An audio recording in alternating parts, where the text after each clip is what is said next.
ये व्यर्थ के बकवाद करने वाले लोगों से मत मिलो, व्यर्थ के बकवाद करने वाले लोगों की तरफ मत देखो, ये क्या कह रहे हैं, क्या बोल रहे हैं।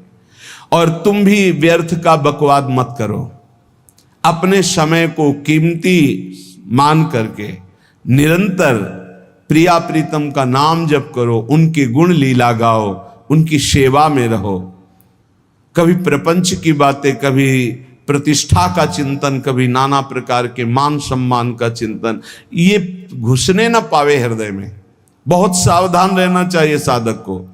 ऐसी बातें देखो मत, ऐसी बातें सुनो मत जिससे तुम्हारा हृदय उद्विग्न होकर प्रभु का चिंतन छोड़ दे। बंद करो अभी।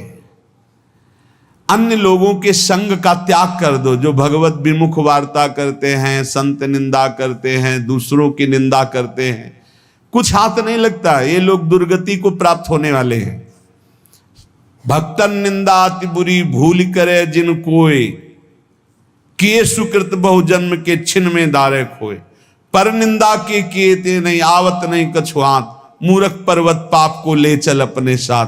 तो अलम कश्यापि संगत्या, ऐसा संग मत करो जिनके पास बैठने से भक्त निंदा, जन निंदा, भगवत निंदा हो। ऐसे से दूर रहो। अलम बंद कर दो ऐसे लोगों का संग। रात दिन हम श्यामा श्याम का नाम जप करेंगे, श्यामा श्याम के लीला गुण गाएंगे, श्यामा श्याम के ही धाम का शोभा का चिंतन करेंगे। जब तुम अपना जीवन श्यामा श्याम के चरणों में न्यौछावर कर दोगे तो पूरा भार श्यामा श्याम ले लेंगे और तुम्हारे हृदय में मस्ती आ जाएगी। जो ऐसा निश्चयी होता है, दृढ़ निश्चयी, उसके अंदर दृढ़ विश्वास, तो उसके हर समय भगवान की स्फूर्ति होती रहती है।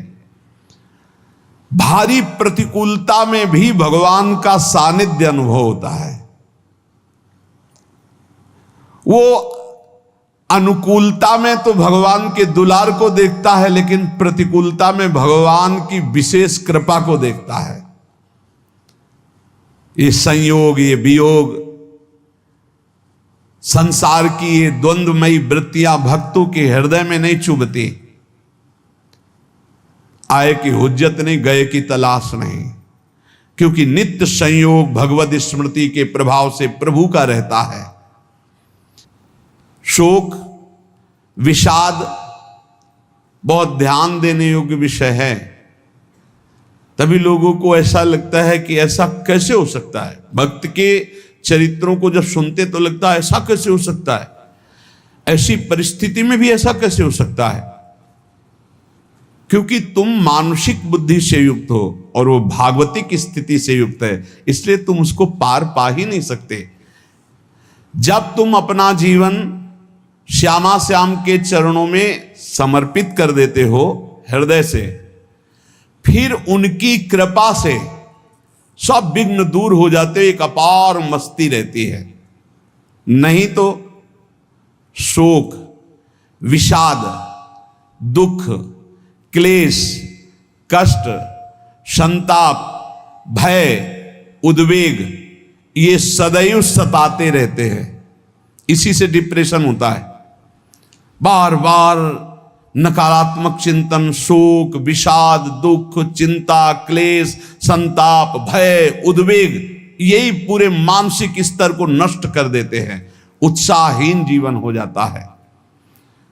जब तुम श्यामा श्याम को समर्पित हो जाते हो तो ये सब प्रवेश भी नहीं करते, एक अपार मस्ती बनी रहती है।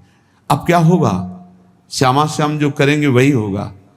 श्यामा श्याम पता नहीं कैसा करें, नहीं, वो सदैव मंगल भवन है, वो जो करते महामंगल होता है।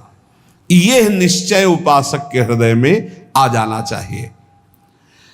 इसलिए अपना सारा मन, सारी बुद्धि, सारा जीवन, प्रत्येक श्वास प्रभु को अर्पण कर दो, फिर देखो तुम निहाल हो जाओगे।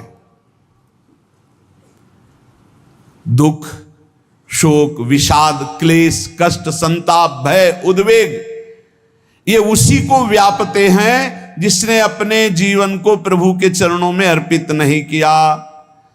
इसलिए तुम अपना सारा मन सारी बुद्धि, सारा जीवन, प्रत्येक श्वास केवल प्रभु को अर्पित कर दो, फिर देख लेना श्वास कैसे अर्पित की जाती, राधा राधा राधा।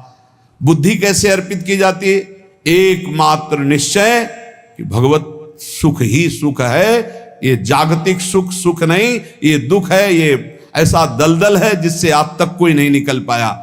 सारा मन, हम मन से केवल प्रभु का मनन करें, बार बार मन को संसार से हटा के नाम में, रूप में, लीला में, धाम में लगाएं।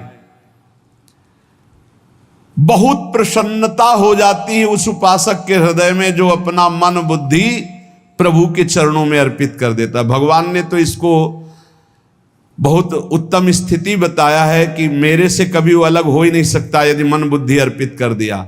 मय्येव मन आधत्स्व मयि बुद्धिम